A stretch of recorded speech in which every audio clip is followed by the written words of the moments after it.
আরে ভাই রে, কিছু কইয়া গেলি না রে ভাই।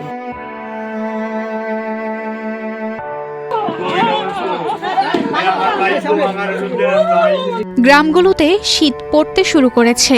গোপালগঞ্জের মুকসেদপুর গ্রামগুলোতে ভূমধ্যসাগরে শীতল বাতাসের সঙ্গে ভেসে এসেছে একটি খবর, যে খবর শীতের সঙ্গে পরিবারগুলোতে নেমে এসেছে বুক ফাটা হাহাকার ও কান্নার রোল। গত ১৩ নভেম্বর রাত ভূমধ্যসাগরের লিবিয়া উপকূলে ডুবে যায় দুটি নৌকা।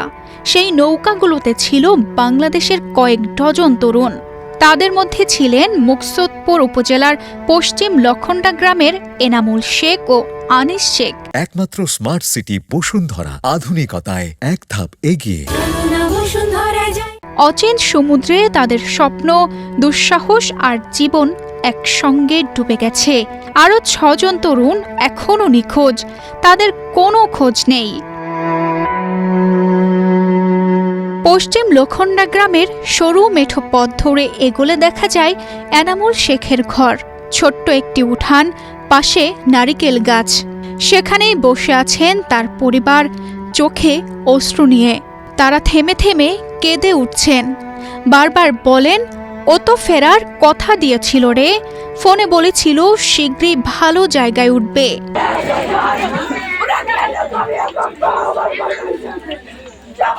প্রায় ২১ লাখ টাকা, গচ্ছিত থাকা জমি বিক্রি, ধার দেনা সব মিলিয়ে এই টাকার জোগাড় করেছে পরিবারগুলো।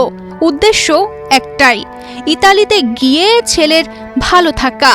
কিন্তু বিদেশের সেই স্বপ্নমাখা কাগজপত্রের জায়গায় হাতে এসেছে কেবল প্রবল শোক। এখন একটাই চাওয়া, ভাইকে নিজের দেশে মাটি দেওয়ার। আমার বাইরে যেন মাটিটা আমরা দিতে পারি, আমার বাড়ি কবরটা জানি ঘুরে দেখতে পারি। চার বাইরে একবার ফিরে গেল।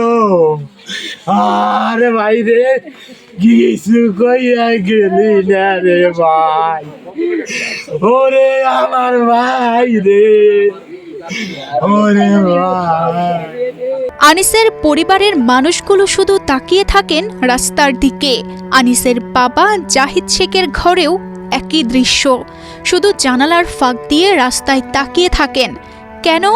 হয়তো ছেলের চেনা পায়ের শব্দ তিনি যেন কোনো মতে ভুলে না যান। আমরা বলছি চেক দালাল টাইম করছি, আমাদের নসিবই খারাপ।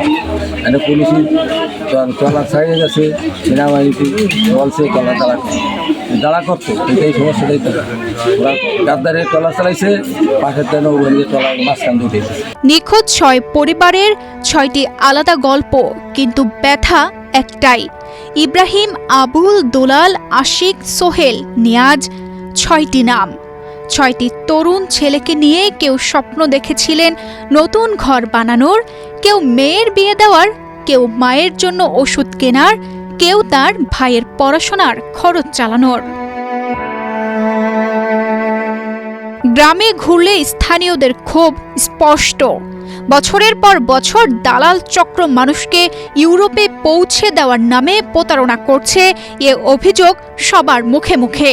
আমার এই কথা বলার মতো আমার ক্ষমতা নেই। আমার ৪৩ লক্ষ টাকা চাইছে এই খবর বেড়ে, কিন্তু আমি ভুক্তভোগী। কিন্তু এর ঠিক বেদনা আমি জানি, এটা যে কী বেদনা, ভাই ছেলে হারানো, কিন্তু ভাই হারানো যে কী বেদনা, এগুলো আমি জানি। হাড়ে হাড়ে টের পেয়েছি। আমার ছেলে মাঝে মাঝে এরকম ধরা খেতে আমার বাড়িতে টাকা দেওয়া আছে। তথ্য সংগ্রহ করছে প্রশাসন, উচ্চ পর্যায়ে রিপোর্ট পাঠিয়েছে তারা। এটাই তাদের আনুষ্ঠানিক বিবৃতি। কিন্তু সেই বিবৃতি কি মুকসেদপুরের এই ৬ পরিবারের রাতের ঘুম ফিরিয়ে আনতে পারবে? দারিদ্র্য, বেকারত্ব, মর্যাদা আর বেঁচে থাকার লড়াই, এগুলোই যেন শেষ পর্যন্ত ছেলেদের ওই ভয়ঙ্কর সমুদ্রপথে ঠেলে দেয়। কেউ জীবন বদলাতে চায়, কেউ পরিবার টানতে চায়, কেউ ভবিষ্যতের স্বপ্নে ভর করে সাগরের ঢেউকে তুচ্ছ ভাবতে চায়। তানজিদা রহমান, ইনায়া, বাংলাদেশ প্রতিদিন।